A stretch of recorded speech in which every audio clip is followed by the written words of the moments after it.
Katt Williams just sent shockwaves through the internet after dropping some disturbing claims about Beyonce and Jay-Z's dark industry moves. He says Beyonce wasn't just standing by Jay. She allegedly helped him cover his tracks while DMX's career was being torn apart right in front of everyone's eyes. According to Katt, DMX never bowed down to Jay or kissed the ring like other rappers did, and that refusal to play the game made him a target. Jay allegedly couldn't control X the way he controlled others, so he used his power to blackball him from the inside. Katt even says he personally reached out to DMX because he understood exactly what that kind of punishment felt like, since Katt himself was also blackballed for not joining the Twisted Industry Freak Show.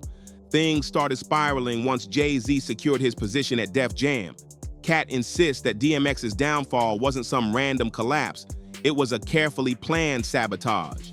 Even Irv Gotti, who was once Jay's closest friend, claimed it was no.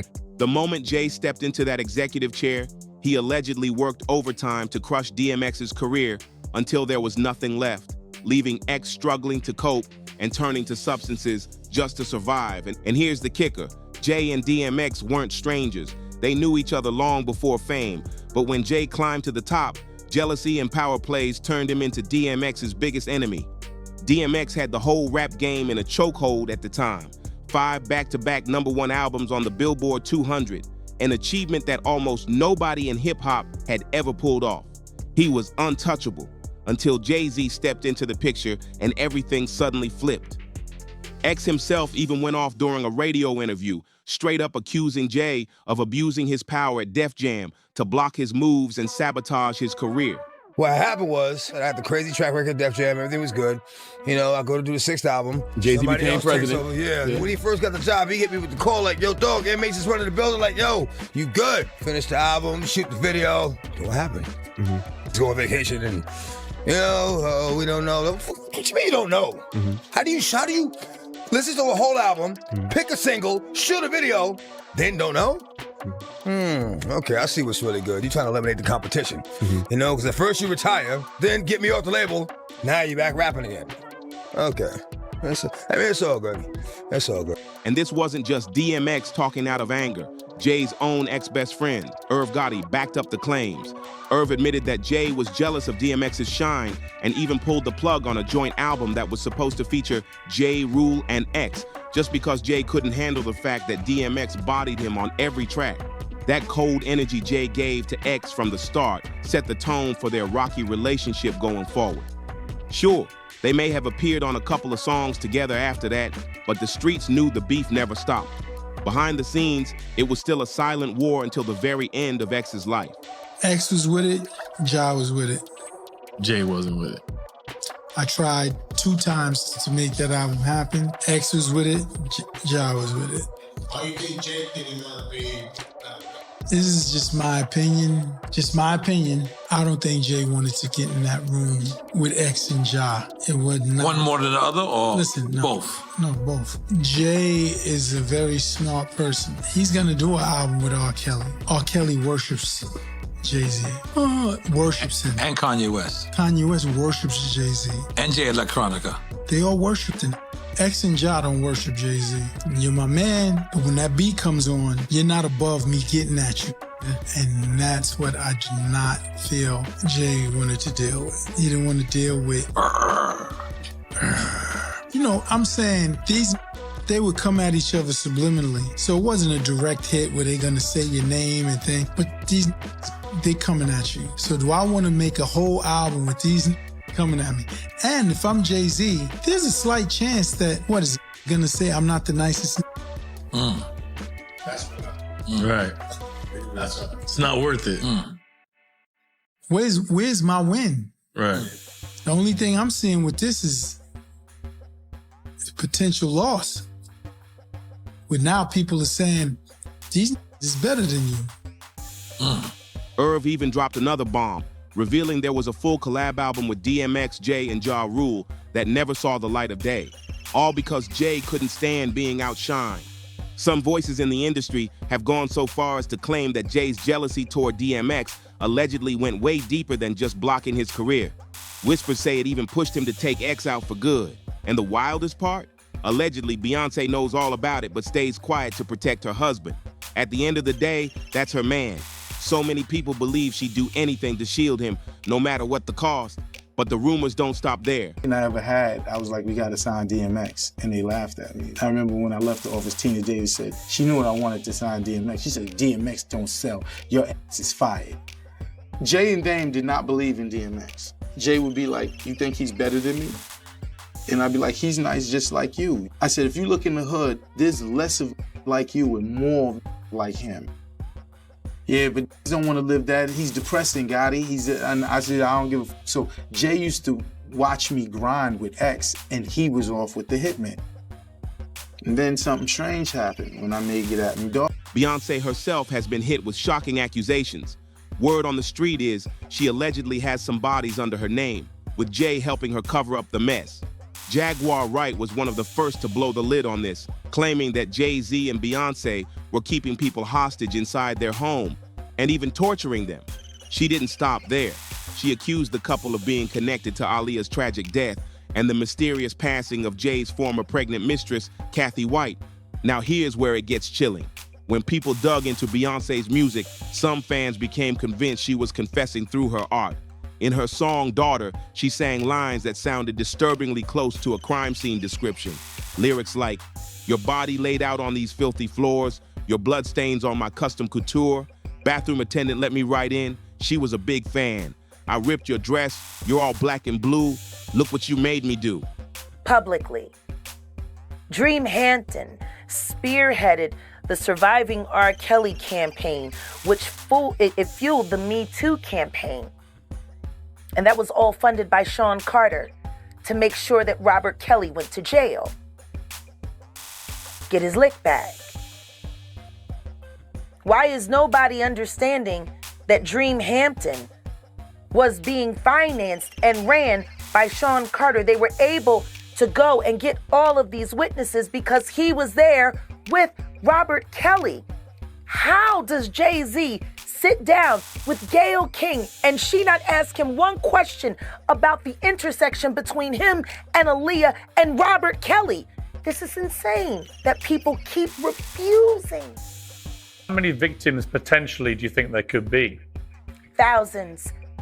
Thousands. I've talked to hundreds that I deal with still myself.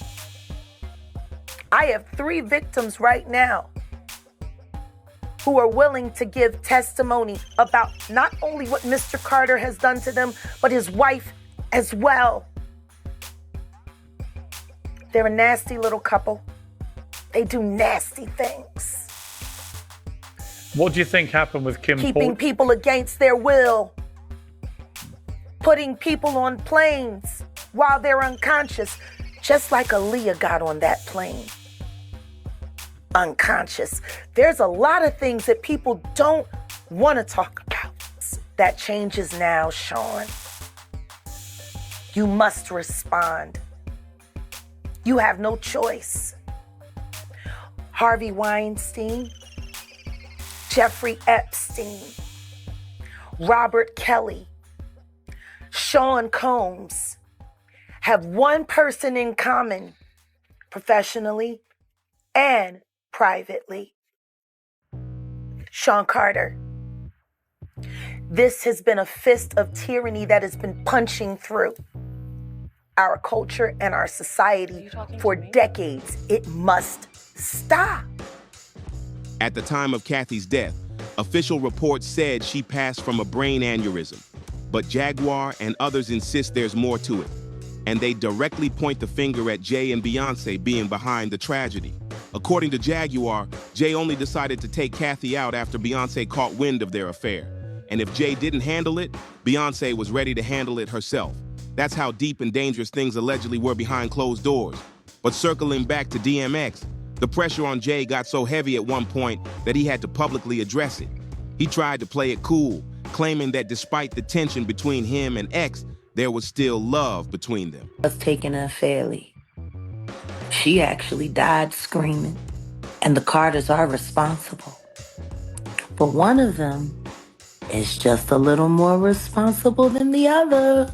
Question is, did Sean Carter delete his mistress, his pregnant mistress, Because his wife was jealous?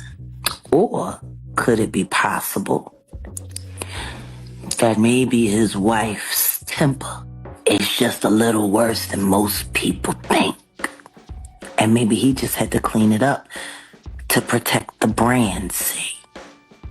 I mean, I'm just speculating. But if you compare that to what Irv Gotti was saying, it's clear the vibe was anything but love. Irv painted a picture of pure jealousy, sabotage, and cold rivalry, and the whispers get darker. Word is Katt Williams himself believes Jay had a direct hand in DMX's death, punishing him because X refused to bow down or play puppet to Jay's power moves. And if anybody can speak on being punished by the industry for refusing to sell their soul, it's Katt Williams. He exposed how dirty Hollywood can get. Katt revealed that during the filming of Friday After Next, the producers actually tried to force him into a scene where Terry Crews would assault his character, and they thought it would be funny. Katt shut it down immediately, telling Ice Cube and the producers that he wasn't doing it, because there's nothing funny about that. But that decision almost cost him his entire career. This was his very first big movie, and standing his ground made them label him as difficult and demanding. From that point forward, Hollywood started putting him on the blacklist, just like DMX got blackballed when he refused to play along with Jay. It wasn't just DMX. The industry also came hard for Katt Williams once they realized he wasn't going to be their puppet or push their agenda. But unlike X, Katt survived the attacks and lived to tell his story. Sadly, DMX didn't. And that's exactly why Katt is now blasting Beyonce, accusing her of keeping the real details of X's death locked away in silence. Truth of the matter is, the Money Mike in the original script got in the bathroom, and that's what Ricky Smiley was okay with. Katt Williams had to take the risk in front of the studios and the cast and our powers that be in his very first movie and say respectfully, humbly, guys, if we're talking about anything else, I have no credibility and I have no pull. But we're talking about comedy, right, where I have all the credibility and all the pull. The problem with Friday After Next is we're trying to make a classic comedy. And this comedy involves and is never funny, no matter who it happens to or what the circumstances are. If you would allow me to allow us to do this movie without a black man getting in it, I promise you that it will be twice as funny as it would be with him getting. So considering that's the real story, why would you bring up that story? 35 members of the cast and crew have never brought up that Ricky Smiley was gonna play Money Mike. No one ever saw me put on a Santa Claus suit. We got a wardrobe department. They made a Santa Claus suit for me. Why that wasn't in the bloopers? All of these big deviants is all catching hell in 2024. It's up for all of them. It don't matter if you Diddy or whoever you is. Any of them, all lies will be exposed. That's all. And anyone who takes that the wrong way, know why they take it the wrong way. People want to know, why would he get blackballed? Yeah, because in 30 years, I've done nothing but collect information, knowledge, and your secrets. So if you and a man was in a corner doing something you wasn't supposed to be doing, you will tell it. No, somebody come to tell me. Okay. I gather that, I value that, I'll pay for that. Come, tell me. I know so many things I shouldn't know, and they all know it. They all know it. Why? Because they canceled me for talking about Harvey Weinstein before the thing came out, but he offered to suck my in front of all my people at my agency. Katt allegedly believes the truth about who really took DMX out will only surface the day Beyonce finally speaks up.